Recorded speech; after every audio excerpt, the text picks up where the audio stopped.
கிறிஸ்து இயேசுக்குள்ளான உங்கள் அனைவருக்கும் சமாதானம் உண்டாவதாக. இன்றைய தியானத்திற்காக எடுத்துக்கொள்ளப்பட்ட வேத வசனம் 1 சாமுவேல் 2:8.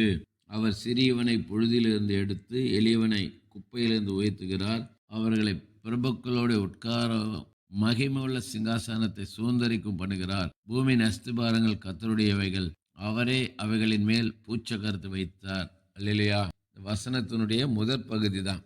அவர் சிறியவனை புழுதியிலிருந்து எடுத்து எளியவனை குப்பையிலிருந்து உயர்த்துகிறார். நம்முடைய தேவன் உயர்த்துகிற தேவன். நம்மை உயர்த்தும்படியாய் அவர் தம்மை தாமே தாழ்த்தி இந்த பூமிக்கு வந்தார். ஆகவே இந்த சிறியவனை புழுதியிலிருந்து எடுத்து சொல்லி பார்க்கும்போது, யோசேப்பு தன் சகோதரர்கள் இங்கே குழியில் போட்டாங்க. தண்ணீர் இல்லாத குழி. அப்போ அங்கே தண்ணி இல்லைன்னா என்ன இருக்கும்? புழுதி தான் இருக்கும், மண்ணு தான் இருக்கும். அந்த குழியில் தூக்கி போடப்பட்ட அந்த யோசேப்பை கர்த்தர் உயர்த்தினார். போத்திபாருடைய அரண்மனையில் அவன் அடிமையாய் கொண்டு போகப்பட்டான். அந்த இடத்துல ஒரு சோதனை. அந்த சோதனையை மேற்கொண்டு கர்த்தருக்கென்று வைராக்கியமாக வாழ்ந்தான். அதே போத்திபார் சொல்றாரு, யோசேப்புடைய உத்தரவு இல்லாமல் ஒரு ஆளும் கை கால் அசைக்கக்கூடாது.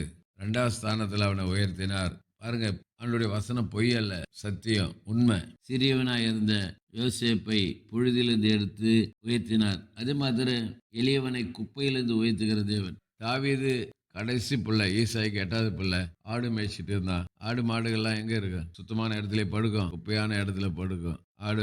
ஆடோடு கூட பழகி கொண்டு இருந்த அந்த தாவீது தான், குப்பையில் இருந்த தாவீதை எடுத்து இஸ்ரவேல் ஜனங்களுக்கு ராஜாவாய் உயர்த்தினார்.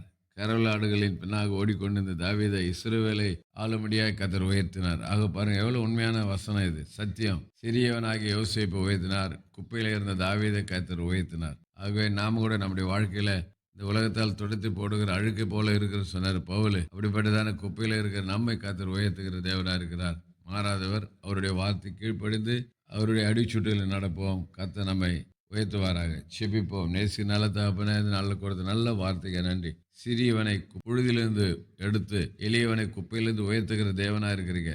அதுக்கு உதாரணமாய் யோசேப்பை பார்த்தோம், தாவீதை பார்த்தோம்.